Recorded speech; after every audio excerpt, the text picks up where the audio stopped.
Olá, minhas caríssimas alunas e meus caríssimos alunos. O professor Alexandre Marques está aqui mais uma vez para gravar um vídeo sobre um assunto extremamente importante.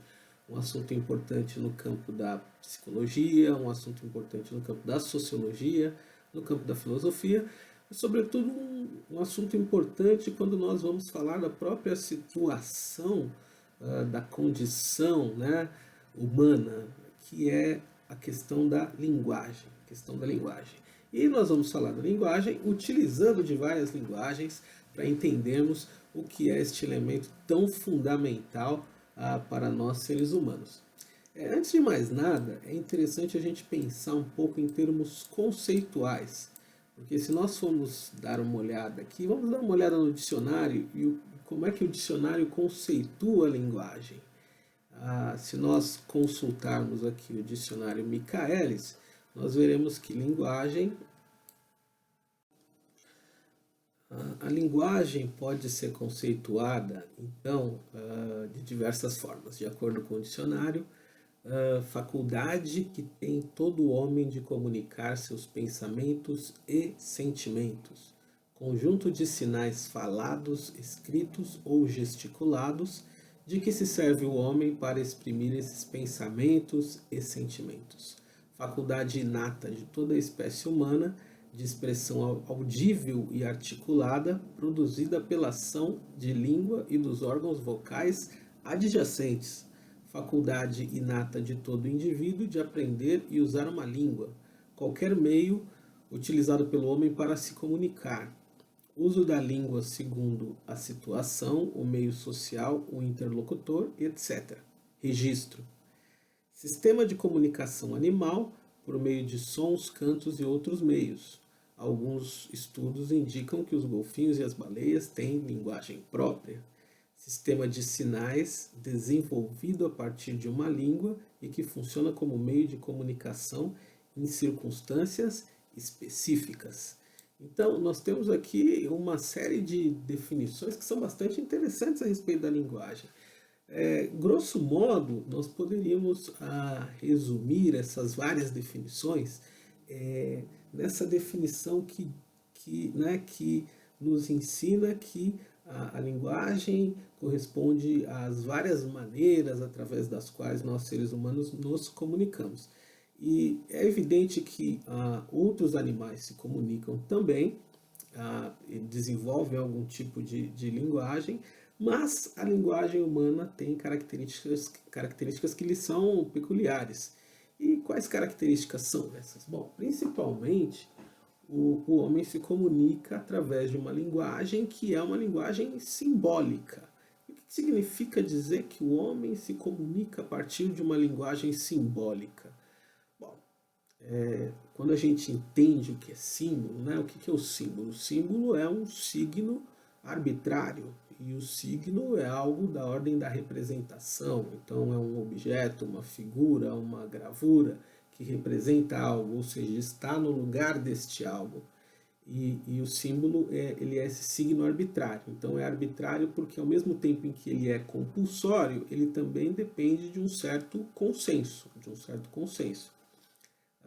Então, quando nós pensamos no sistema de escrita, nós sabemos que existe um conjunto de elementos, né, de letras, e um conjunto também de palavras, e existe um certo consenso a respeito do significado dessas palavras. Então, quem emite uma certa mensagem espera que o receptor da mensagem compartilhe dos mesmos consensos, dos mesmos acordos, digamos assim, de tal forma que ele possa interpretar esta mensagem adequadamente.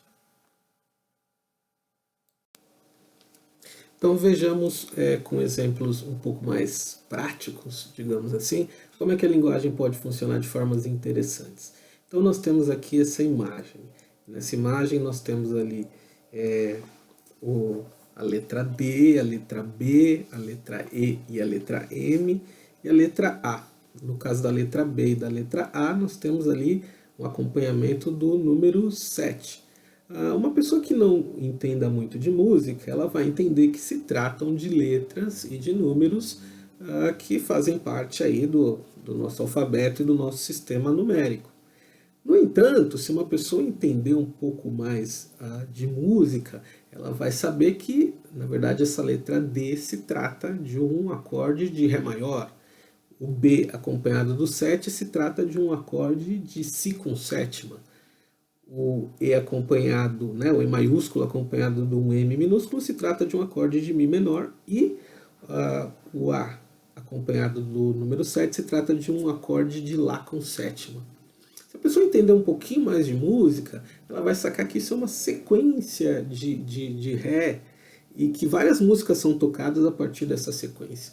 Se a pessoa entender um pouquinho melhor, se ela se aprofundar mais na linguagem, ela vai compreender que, por exemplo, no caso do Ré, como ele é expresso aí, esse acorde é formado pela junção de 3 notas musicais, que são a primeira, terceira e a quinta notas da escala de Ré. Então, essa é uma das maneiras através das quais a gente pode representar a música. Existem outras maneiras também. Existe o sistema de partituras, que é um sistema extremamente importante, interessante, um pouco mais sofisticado. O interessante disso é que a linguagem ela é um elemento tão fundamental que ele permite o acúmulo e o aprimoramento do próprio conhecimento. Então eu estou de volta aqui para mostrar para vocês que essa linguagem que eu mostrei para vocês agora, né, que é uma linguagem escrita, uma linguagem cifrada, ela pode também ser tocada. Então você pode não conhecer a linguagem das cifras, mas você pode saber, por exemplo, que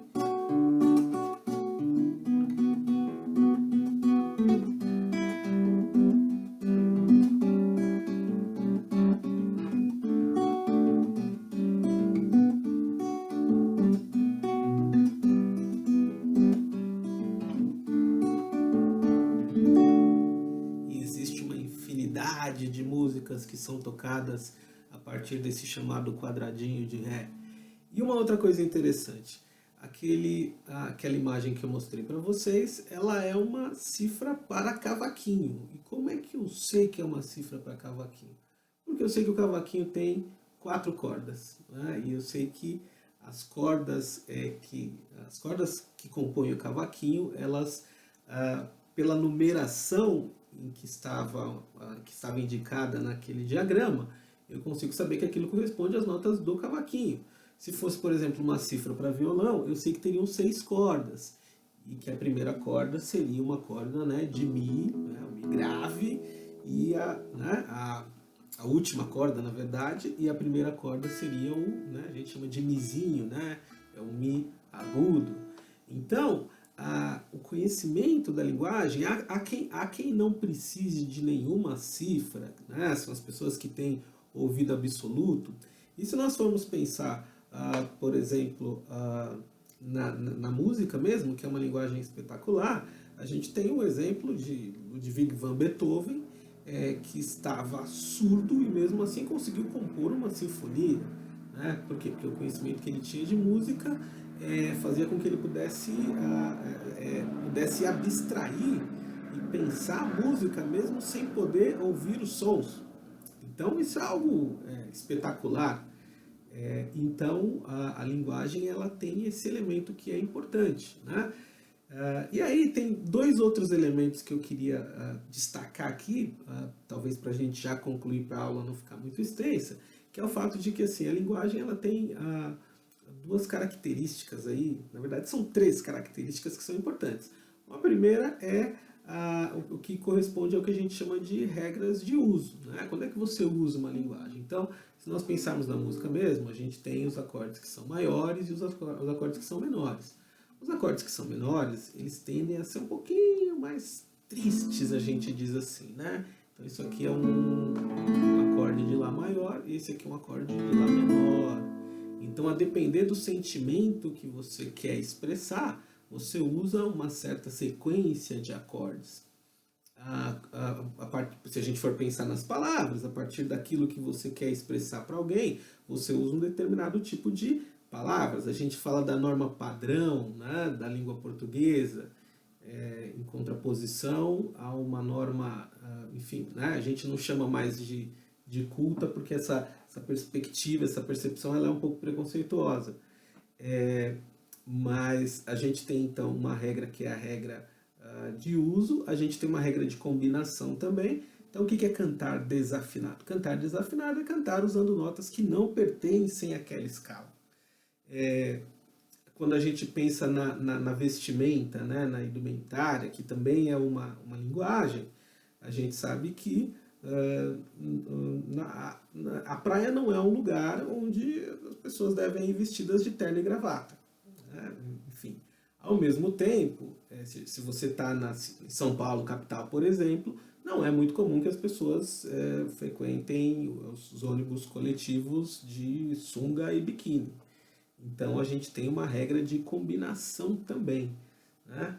Então, e nós temos um outro elemento que é o elemento do repertório. O repertório é o conjunto de signos, de símbolos que pertencem a uma determinada linguagem. Então, se a gente pega aqui, né? Dó, ré, mi, fá, sol, lá, si, dó. Essas são as notas que pertencem à escala de Dó maior. Se eu colocar uma notinha aqui, né? Ficou meio esquisito. Então, a linguagem também tem esse elemento importante que é o repertório. Então, como atividade proposta para vocês, nós vamos pensar o seguinte: nós estamos aí, tristemente, diante de uma pandemia e uma emergência sanitária das piores que o Brasil enfrentou, provavelmente a pior, certamente a pior, e isso pode ser representado de diversas formas. Pode ser representado a partir de um olhar da linguagem das ciências biológicas, pode ser representado a partir da linguagem da matemática, da estatística, da música, da linguagem jornalística também. Então, o desafio para vocês é pensar a pandemia, ou pensar uma forma de comunicar algo importante sobre a pandemia, usando uma linguagem que vocês dominem. Pode ser linguagem musical, pode ser linguagem escrita, pode ser poesia, enfim, o que vocês acharem mais adequado. Ok? Um abraço e até a próxima!